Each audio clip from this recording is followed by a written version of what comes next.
Hola de nuevo. Bueno, habíamos estado hablando de la replicación de los telómeros. Bueno, estábamos hablando de la replicación del DNA. Ya hablamos de todos los componentes del proceso de replicación, de la burbuja, de la polimerasa, de la helicasa, de la primasa y de cómo ocurre la replicación en la cadena rezagada y en la cadena líder. Ahora nos queda pendiente hablar de la replicación de los telómeros y en esta parte pues este es un proceso sumamente corto. Básicamente aquí tenemos la burbuja de replicación, el origen de replicación, aquí estaría la cadena discontinua, esta sería la continua. Aquí nos están haciendo un zoom en la horquilla de replicación donde vamos a tener la cadena rezagada y la cadena líder. En ese sentido, si ustedes se fijan, aquí en este punto vamos a tener que la cadena rezagada finalmente va a quedar con un pedacito que no se va a poder replicar. Es decir, que ahí se está perdiendo información. Por eso aquí en esta parte pues estaríamos hablando de que ya son los extremos de esas cadenas, lo que podríamos llamar telómeros. Entonces ahí se podría estar perdiendo información de los telómeros, que no es bueno que ocurra porque ya sabemos que los telómeros tienen una función bien importante en la conservación de la información genética. Entonces, en ese sentido, esto que estamos viendo acá es esto mismo, donde estamos viendo esta parte de la cadena líder y esta es la parte de la cadena rezagada donde nos queda este pedacito incompleto. Para eso entonces tenemos la telomerasa, que es una enzima que va a tener un primer o un iniciador de RNA con la secuencia del telómero. Es importante recordar que la secuencia del telómero es una secuencia repetitiva. Esa secuencia es TT 4Gs. O sea, si lo digo como GG, GGG, es como si me estuviera riendo, algo así. Entonces, TT, GG, GG, GG. Esta es la secuencia repetitiva que va a tener el telómero y en este caso va a estar, esta secuencia de la telomerasa es una secuencia que va a ser complementaria a esa secuencia del telómero. Entonces, ella va a funcionar, esa telomerasa con su secuencia de RNA va a funcionar como si fuera un primer.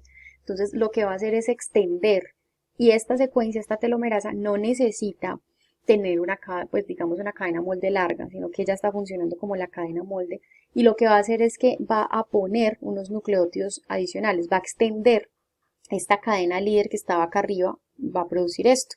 Entonces amplía un poco más ese espacio en el cual, para el cual, pues, por donde que va a dar, o va a dar como el espacio para poder sintetizar el restante de los nucleótidos que le faltaban a este espacio.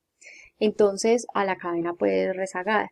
En ese caso entonces se extiende la cadena, que aquí, por eso es lo que estamos viendo en rojo, eso es lo que hace el telómero, hace la síntesis, y a partir de ahí ella misma va a funcionar como un primer para que llegue la DNA polimerasa, ¿sí? A partir de acá, y empiece a sintetizar en sentido contrario, en la dirección 5' 3', y llene el espacio o el bachecito que faltaba para que esa información no se pierda, para que la información del telómero no se pierda.